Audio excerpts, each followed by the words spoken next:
I guess the word is good morning, good evening. Since you're across the world, it's your evening, my morning. Still talking about a subject, and I had some thoughts as I was walking my dog that I wanted to share that I experienced during the telephone communication with a Filipina who very quickly introduced to me the possibility of an annulment. And although that may be possible for some, and I think this is what may have happened with that, is that hear tell a friend is getting an annulment. And the friend that's with this person from the United States is helping her with that. Actually, I think he's fully financing it.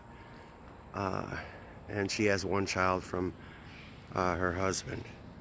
So this friend that she has may have spoke to her, who knows, while they're doing wash out at the river or whatever they do, go to the market, and they share their experience. So her experience shared is that she found an American and she's getting an annulment. So what may work for some would not work for all. And that being said, it's because knowing the courts, the burden of proof falls on the accuser. So you have to prove a reason or give reason. And maybe her friend's circumstances that her husband is sitting like a frog on a log, sniffing paint, or gave up on life or on himself, and that's about all he's going to amount to or has so far in his life.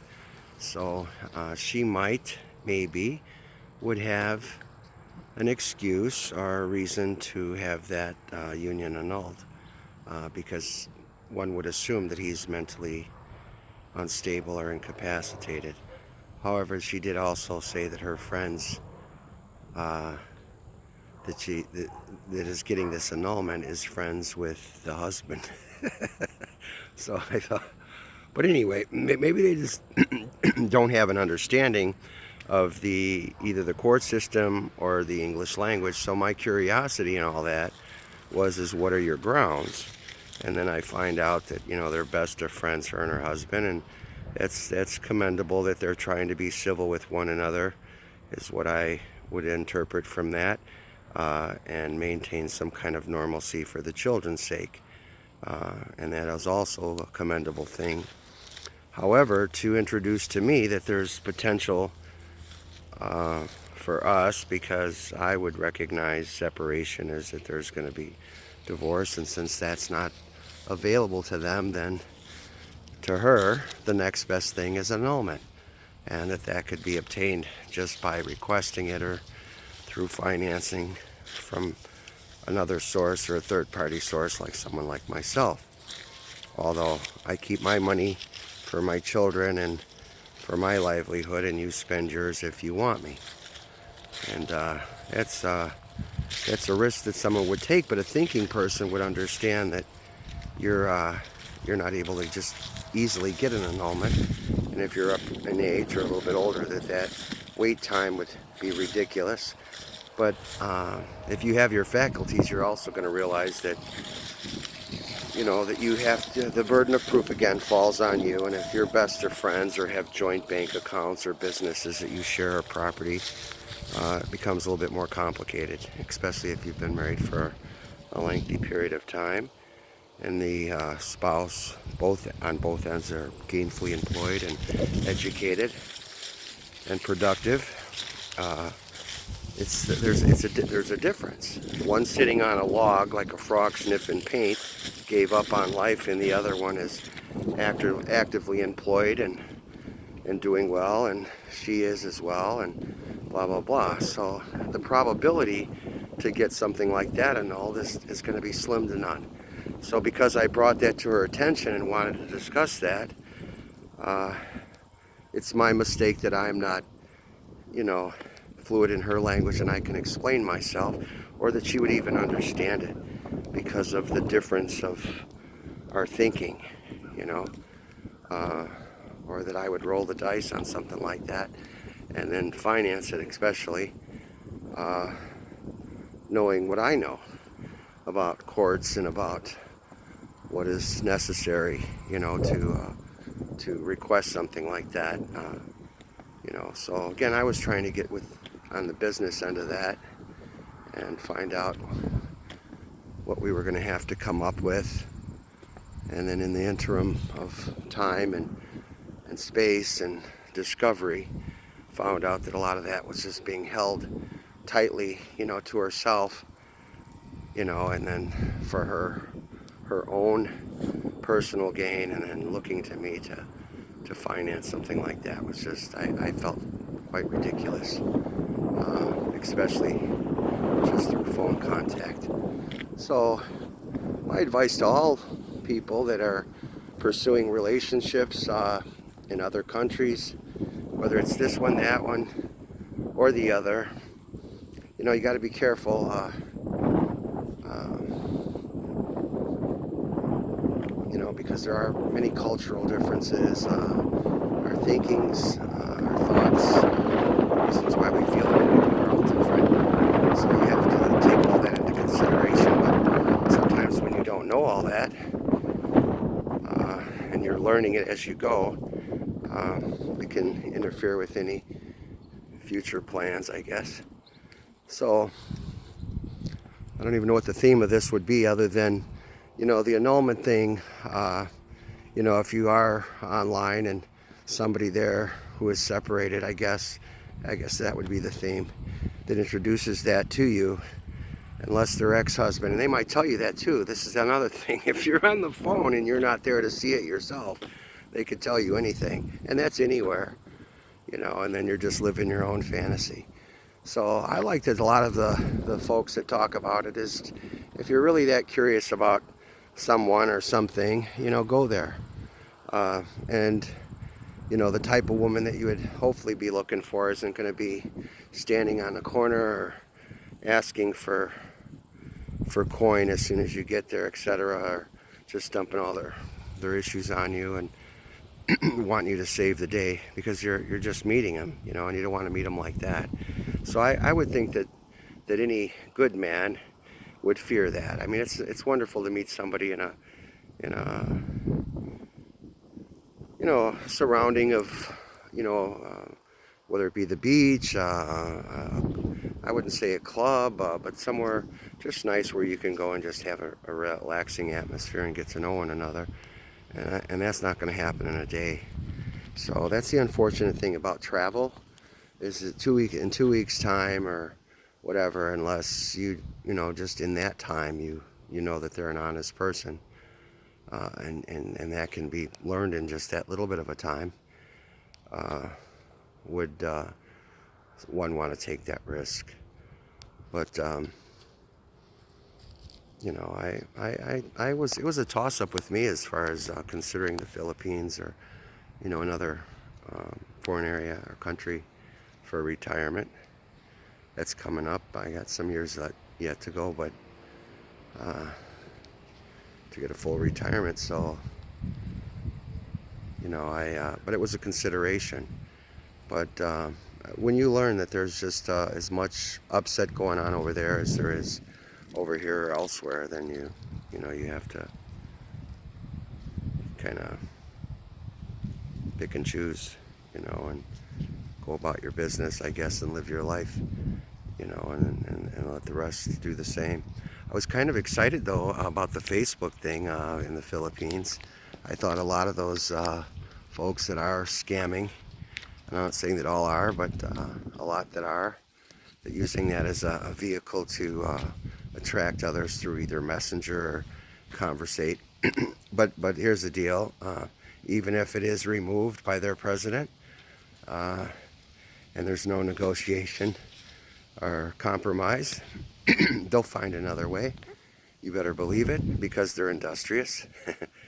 And whether it's through, I think they use BOGO and different accounts like that, you'll probably see a floodgate of open to those types of sites where you're going to get a lot of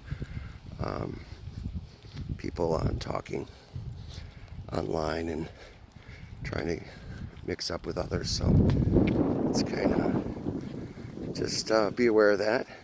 It's kind of, and two, you don't want to ever go to a country where you feel like everybody is a used car salesman personality. They really don't care about you or what you take in. They just want to make the sale. They don't really, their objective is just get the money, and get you down the road. And that's just really harsh, I think, that we live in that world. And definitely I wouldn't want to go to a country where it seemed like the populace is like that. I do watch other videos about different types of travel in different countries, and I'm the type that likes to just get in there and learn the people. I want to learn the culture, because I had grandparents that traveled around the world twice, and I grew up knowing about everywhere: Egypt, Japan, Hong Kong, Tibet. These are people that climb mountains and went in huts and did all that kind of stuff, and I was fascinated by it because they always took pictures, and even as a young boy I was taught things from different cultures. But they got into the meat of it and not just the tourism of it most of the time. So I always thought that was pretty cool. And as for me,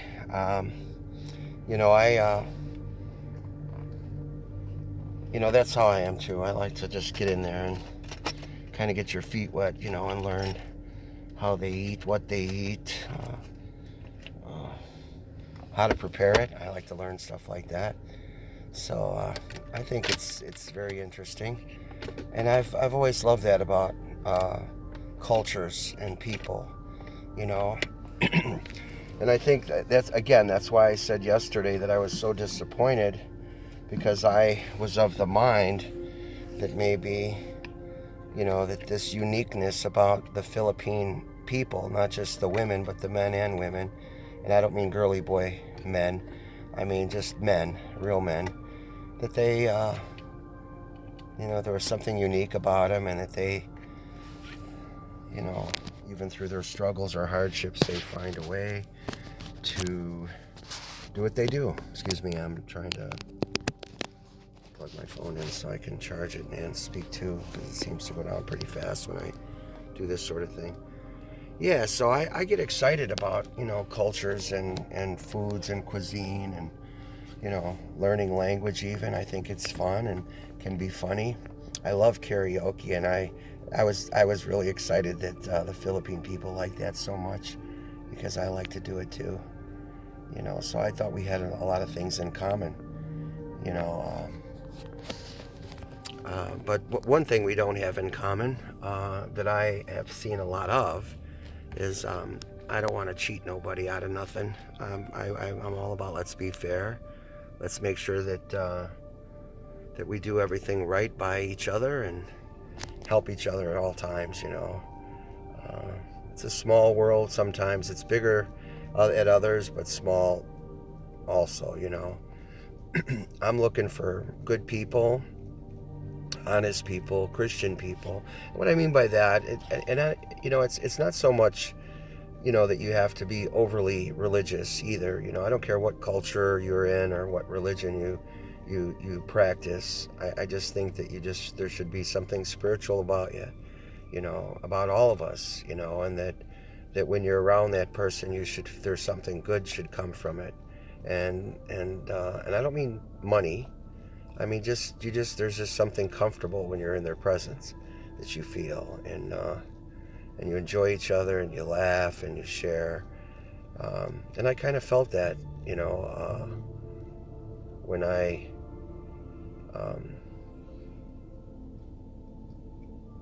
get around some people, but not all people, like I said. And the ones that are not like that, I just do try to avoid. Used car salesmen, even here, we avoid that. We don't get around that, or we try not to anyway. And I wish that that they would advertise where there's a place that you can go and just avoid all that garbage, because they show a lot of it.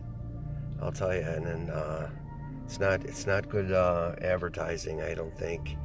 And I mean, I don't know if you do, people in the Philippines, if you ever do look at Chicago, I'm sure you see a lot of crime, and as of late there's been a lot of rioting and things like that. But you don't want to go up in that, and you don't want to socialize with people that are doing that, so, but it's there nonetheless, and it seems like there's a lot more of that being shown and then there's the simple part of it too, which I like. I think, I don't know if I could put up with the roosters crowing all day long. Somebody would probably say, well, come here then, but I love roosters. I was actually the rooster crowing champion in Florida. I went there from Illinois, and they were shocked that I could do that. But I did, because my mom and dad, they were novice farmers, and they got all these chickens and hens, and they got more roosters than they did chickens. Somehow it worked out that way anyway over time. And it was funny, because when the roosters would crow, the chickens, all of them, would just go to the loudest rooster, and there was a lot of them, so it was kind of funny to see. And then what would happen was another rooster would crow, and then they'd go over to that rooster, and so I would start to do it, and then they were following me around, so anyway, I went to Florida to live for a while. I think I was there 17 years, and I was the rooster crowing champion at the Strawberry Festival, and I got a trophy and was in the newspaper, and I told them that story, and that was put in the newspaper, the local paper, I guess, there. So anyway, enough said for now, but I just wanted to touch base with anyone listening, and be straight, be right, do right, and hopefully things will go right for all of us that are out there looking for others that are just good by nature and appreciate life and want to do better with themselves, for themselves, but not as a narcissist would, maybe, but